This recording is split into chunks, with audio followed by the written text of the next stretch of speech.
When we take a look at the human brain, not only using neuroscience but also psychology, it can be fundamentally determined that children and young adults do not process information the same as adults do when it comes to thinking and processing information as well as thinking before performing actions, due to the fact the human brain does not fulfill its development until a human's mid to late 20s. It requires experience and knowledge to do so. Young children slash young adults often think with amygdala. That's a small gray area in your brain that's purely emotional and it has no rationale to it. While adults often think with the frontal lobe, which is filled with rational thought, and you need to think before you do something. Though neuroscience may be relatively new in the world of science, the idea that a child and adult are not the same has been around for thousands of years. So why are black teens being treated differently?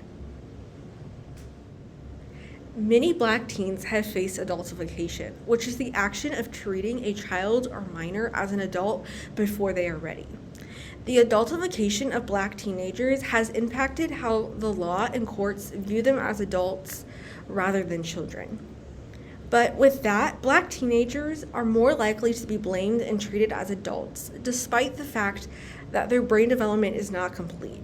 And the action of blaming, killing, or jailing black teenagers before they have had the chance to live the American dream. This harsh reality of the justice system has been explicitly used to oppress African Americans for hundreds of years. False accusations and lynching is rooted in slavery. In 1918, three black men were working in a circus in Duluth, Minnesota, and were accused of raping a white woman. A group of white men band together to see these black men, but when the mob went to the jail, one man in the crowd made it clear that they didn't care if the men were guilty or innocent, they just wanted to kill the black snakes. In 1933, after being accused of having an affair with a white woman, John Griggs was hanged and shot 17 times in Newton, Texas. His body was dragged around in a car for hours. Of those thousands of black people hanged and raped and murdered, nearly were brutally murdered and without conviction.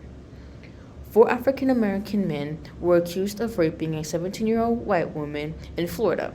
In 1949, they were arrested and they were beaten partially when the 4 escaped.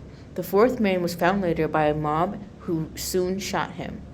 The accuser alleges she was lying, but these men were pondered in 2019. In 1955, a 14-year-old boy, Emmett Till, was beaten and executed after a white woman falsely accused him of groping and whistling at her. The woman admitted to the lying in 2017. This also relates to an incident that happened in May 25, 2020, with Amy Cooper and Christian Cooper from the dog leash incident. Brownie Marshall, a writer, civil rights activist, a playwright, and a professional of the constitutional law, John Bay College, stated, "They do it because in their minds they are the victims. No matter what they've done to a group of color, they still see themselves as victims." That brother, Christopher Cooper, could have been killed based on that white woman's lies. How many black people, and generally black men in particular, have been murdered on the lies of white women? All the previous examples that Tamia gave are part of the principal motive that the prison age is set to 18, due to the fact a toddler wouldn't be able to process trauma such as sexual, verbal, physical, or domestic abuse, or being sent to prison. Would you allow a toddler to confess to a crime? Tell me, do teens always tell the truth? They have no idea what they're actually consenting to. They can't see the entire picture, but they see a small corner of it. Young black adults are frequently arrested, tried, and jailed as adults. It's a good lesson to learn as a black teenager that you shouldn't be black in America, and have your eyes open to the reality that your life inherently does not matter. The lies of white people have affected many lives of black teens and adults as a whole. They have had a chokehold on the black community and use the justice system as a weapon to abuse black people. In a case that represents this well is the Scottsboro Boys. In 1931, it was a normal day in Scottsboro, Alabama, until two white women were falsely accusing 9 African American boys ages 13 to 20 of raping them on a freight train. The Scottsboro boys' case was taken to court 12 days later. The judge had immediately ruled them guilty and they were sentenced to death.